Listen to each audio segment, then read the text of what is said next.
Okay, now here, this next interview, you're going to see the beauty of living in a small town. Yeah. Actually, I think they're going to be coming back now. You know, everybody left the small towns to get the big jobs in the city or whatever. Yeah. And so there was no good jobs in small towns. But here's a guy who was in the big city in Chicago, running around trying to make all kind of money and feeding the monster that he was creating and everything, and just going crazy and anxiety and get sick inside. See, I think you're doing something you don't like, you get sick inside. You don't even know it, and the doctors don't have a way to judge it, and all that tension and stress and everything is screwing up your system. You know, somehow it's going to pop out somewhere or other and manifest itself in some disease or some ailment or something that you can't solve. And that's why he was sensing this. And he had small children. They decided to go to a small town in Wisconsin. You know, I never even heard of it, called Princeton, Wisconsin. And he got involved with the town people, you know, and he found money to start a business there. Because see, the town wants to create jobs. Small towns, they want you to create a job. So if you're going to come and say you're going to create a job, they probably have money for you. Hey, okay, here's money. Because he wanted to make customized speakers. So use all local manufactured, create jobs for the town, and he got a bunch of money. Then he went on Kickstarter or Indiegogo and crowdfunding and raised $50,000. Now he has these elegant speakers that they're making in this small town, and he got this big house he loves, like down on Main Street, that he turned into his shop and factory and all this kind of stuff. I mean, it's so fun. It's like an old-time movie or something. And see, with the internet, your market is all over. So if you can have your business in a small town, nobody knows if they're buying it from China. I mean, if you're selling it to China, I mean, or Colorado or anywhere. You know, I mean, UPS and delivery is all over, marketing is all over on the internet. So you could be in that small town life and see the opportunity, economic opportunity. Sure, there's more jobs in big towns, but man, if you're an entrepreneur or going to create a job or something, they want to help you, and they do in the big cities too. But somehow it's a little easier in the small town because they're hurting more. Small towns are in big trouble. So that's why there's money from the government, whatever. And your market isn't going to be just small town unless you're setting up a hot dog stand or a restaurant or something. Your market is the world, you know, like he is doing. And he's using local talent. My sister's in a small town in Virginia, and she takes artwork and frames artwork. She uses all local craftsmen, you know, down in Virginia. And that's a lot less expensive than craftsmen downtown Washington, D.C., you know.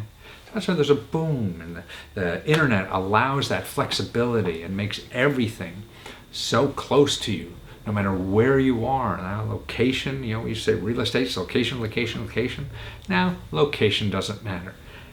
Internet matters. So you got a good internet, you're golden no matter where you are. So watch this interview and let your mind just drift. Hey, maybe that would be the way. Or maybe starting a second career like that. Boy, you know, I'm going to finish, I'm going to retire, I'll only be 60 years old, I'm going to live 30 more years. Well, maybe I'll do something cool like that in a small town. So watch.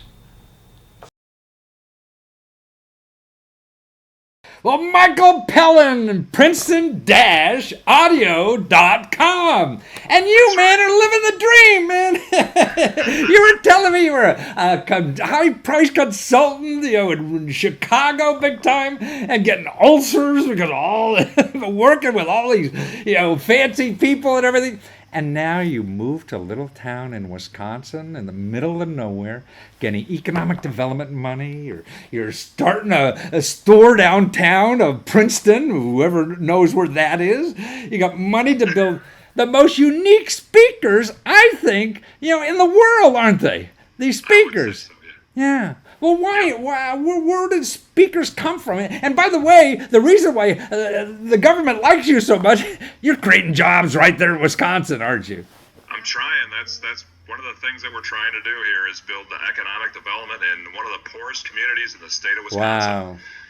What a way to live. So not only having a product that you think is very helpful and useful for people that they can enjoy more than any other speakers, but you're helping a community too by creating jobs there. In Chicago, you did this, nobody would give a shit, right? That's right. That's true. No one would care. Exactly. No one would care. It's nice to be wanted. Exactly. That's sometimes most people think I'm wanted, but not everybody. Well, what got you into speaker bit? Are you a rock and roll star in your other life or something like that, or what? No, I actually did a lot of consulting work for a lot of different companies, and I consider myself a music lover, not an audiophile, they say. But you don't know if you can say that word anymore because of Jared Fogle. But the audiophile is a bad word now. So I just wanted to do something, and I had this idea. Did a lot of intellectual property work and patent research, and so we went into the audio business, and we thought that building handcrafted speakers would be help the economic development here by literally building labor into product. Right. So that, creating jobs. But now handcrafted speakers, looking at your video on Indiegogo, your crowdfunding program, is that, now that's why the music sounds so good. It's like a good guitar. If you have shitty wood, man, it's going to be, it's going to sound better. That's right. Exactly. And people don't make speakers out of tone woods anymore. They used to back in the 70s when, they used to make a washing machine that would last for 30 years. They don't do that anymore either. So we've kind of went retro on the development and the manufacturing of the product. But it's elegant. It looks high tech. If you look at the website, that's the first thing it says, is that it's a old world craftsmanship meets new world technology. But also, what's interesting about what you're doing, though, you have really developed flexibility in this speaker that no matter how the technology changes or improves or whatever, that you're right there already. Right, and that was the intention, is that you wouldn't want to take that beautiful speaker and throw it in a landfill, right? You want that to last for 50, 60, 100 years. Problem is technology changes so quickly. That's the idea that I had actually in a dream, came to me in a dream, and I patented it. Wow, you patented a dream? I did. I had a dream. I literally am living the dream. It's the truth. I have a sketch from 2 a.m. Wow. It's someplace around here. That's amazing to me. I'm thinking, like speakers we had in college or something, these things that were as big as, barns. I guess, the technology changed all the time. They're just not worth it anymore. Here, these smaller ones, the basic, thing of the speaker's not going to change. It's really the adaptability to be plugged in somewhere, right? To be plugged in, either plugged in with a wire or with all the wireless distributed audio technologies that exist. Bluetooth's coming out today. Google just announced Google Audio. There's all kinds of different wireless, multi-room, multi-zone wireless technologies coming online.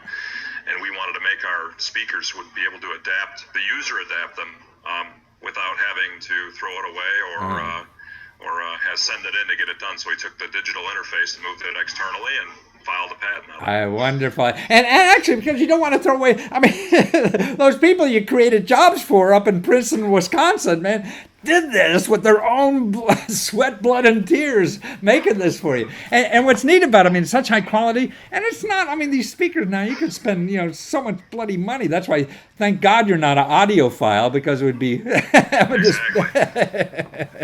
You can spend a lot of money on speakers, and we do have very high-end electronics in there. I am an engineer, and we spent a lot of time on making sure the electronics were there. It's really it's an audiophile speaker for a non-audiophile budget, with the handcrafted portion of the tone wood. So it's a very unique shape. We just filed a design patent on that shape last week. Yeah, that's neat because it looked like as you pack these up, they're little cubies that triangles and they fit in each other. You could make a Rubik's Cube out of this thing or something. We call it Site 1 Tetris. I see. Yeah, exactly. Yeah, they're wonderful, but they're elegant. They fit anywhere. And the pictures you show of people having it at work, because rather you could hook your iPhone up to it and have beautiful music anywhere. You're running a coffee shop. You're at work. And it's not this big kick-ass speakers you have. You have an elegant work of art.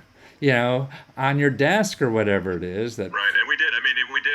I submitted that product. So we won a business plan competition in January. We submitted for a International Design Award at the same time this last January. And we did take, it was 1,000 entries, over 1,000 entries, 52 countries, and we came in third. So wow, that's not third as a designer. All those stuffy designers are really pissed at you, aren't they? No, they're actually that's my market. Those people like the stuff.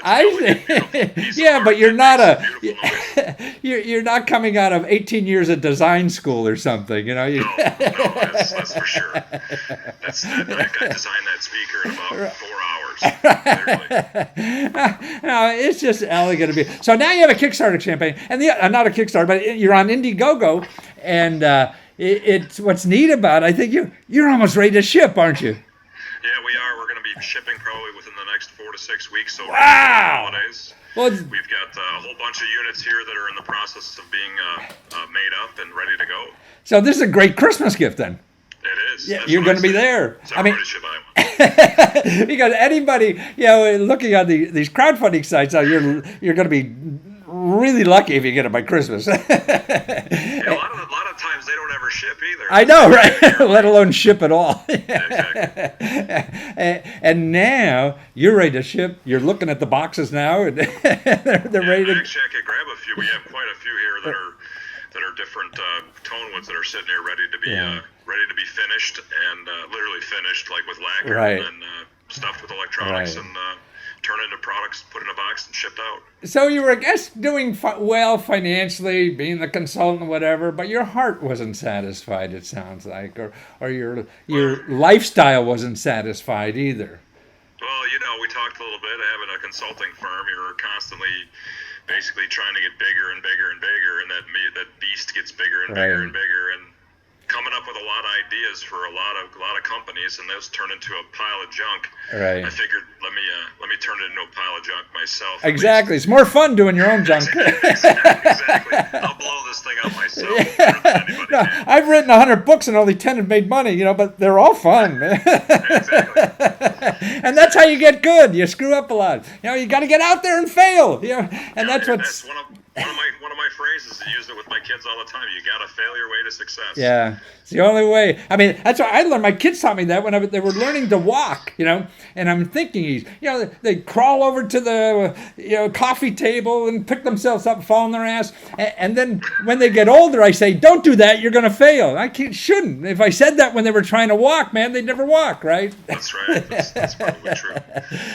So we all got to get out. It's learning to walk all over again every time you do something new. And you're doing something new, but you're not failing much, as I can see, at Princeton-audio.com. See, I flunked English at Marquette University in Milwaukee. And when my first book made the New York Times bestseller list, I called that English teacher who flunked me. So look what I did. That was the best call of my life. Yeah, but I plagiarized the whole book from a government publication. So Princeton-audio.com. Look at it. See what speakers should be. The wood, handcrafted, right in the United States. Jobs in Princeton, Wisconsin. You're creating not only an incredible experience. Now, something in your video too. You have this rock and roll singer, or what is she? Rebecca. She actually is. She is a professional musician. Yeah. We have pretty much everybody that surrounds the organization, other than myself, I see. are professional musicians. Wow. So marketing people are all. We're really focused on that, melding the music business and the audio business together for high-end products because they are constructed like a musical instrument would be. So that's a lot of our folks. But this is a high-end product that's affordable. Exactly. Princeton-audio.com. Michael, pleasure to talk with you. Keep getting jobs in Milwaukee there. I mean, in Wisconsin. Princeton. Go Princeton. Go Tigers. Oh, those Princeton Tigers. No, we have the Princeton Tigers here too. Oh, really? No kidding. Really? Cool. Exactly. Well, that's better. I don't think we made it up. Yeah. We were first. Take care. Yep, thanks. Take care.